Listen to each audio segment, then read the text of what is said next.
Hello friend, जय जगन्नाथ। मु पायल आम यूट्यूब चैनल पायल ब्लॉग को आपण मानक स्वागत करछि। सांग माने वीडियो स्टार्ट करबा आगु आपण माने जदि मो चैनल रे नुआ आछन तान प्लीज मो चैनल को सब्सक्राइब करंतु, लाइक करंतु और शेयर करंतु। वीडियो केमति लागुछि निहाती कमेंट माध्यम रे जणांतु। लंच बनेगा सबुठु बड़ टेंशन होउछि कोन बनेबी कोन बनेनी सेटा। तो आज फ्रिज खोली देखला आज किछि परिबा नथिला, तो भाबिली कोन बनेबी।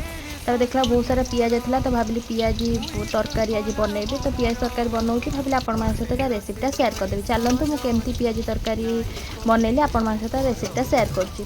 प्रथमे पियाज को पतला पतला मुझे काटिदेली स्लाइस पूरा पतला पतला स्लाइस काटिले, कारण पियाजटा भल हम काटिकी। तादेह मुझे बाइंडिंग बेसन देती, स्वाद अनुसार लुण देती, फ्लेवर पर मुझे आंब कषि अदा आ कंचा लंका और रसुण को भल भाव छेचिकी देती। छेचा मसला देले बहुत टेस्ट आसे आ स्मेल भी बढ़िया आसे।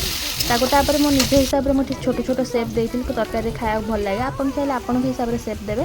तापर सब छाणी बाहर कर देती। तापर मुझे किसी तेल रे गोटा जीरा पकई देती। जीरा हो सारा पर पियाज पकई देती। पियाज हाँपी लुण पकई। तापर मुझे टमाटो पकई आ हलदी गुंड देती। टमाटो हो सारा पर मुझे काश्मीर चिली देती। तापर मुझे गोटे पेस्ट देती अदा रसुण पियाज आ सुखिला लंकार मसला को भल भाव में कषि देती। कषि सारा मुझे सिझा आलू ये देती, सिझे रखी आलू से आलू को भल भाव में मसला सहित 5 मिनट कषि देती, जमी मसला फ्लेवरटा जीव। तापर आलू कषि सारा पर मुझे पानी दे देती। पानी को भल भाव में फुटिया छाड़ी देती। मुझे बेसी पानी देती। तापर फुटी सारा पर गैस फ्लेम को बंद कर जो पियाज छाणी रखी देदेली। ना जब गैस फ्लेम न बंद करी पियाज गुड़ा पूरा खोलीज। ये मुझे बेसी कहीं पानी देती, पियाजटा पूरा पानी खाईज।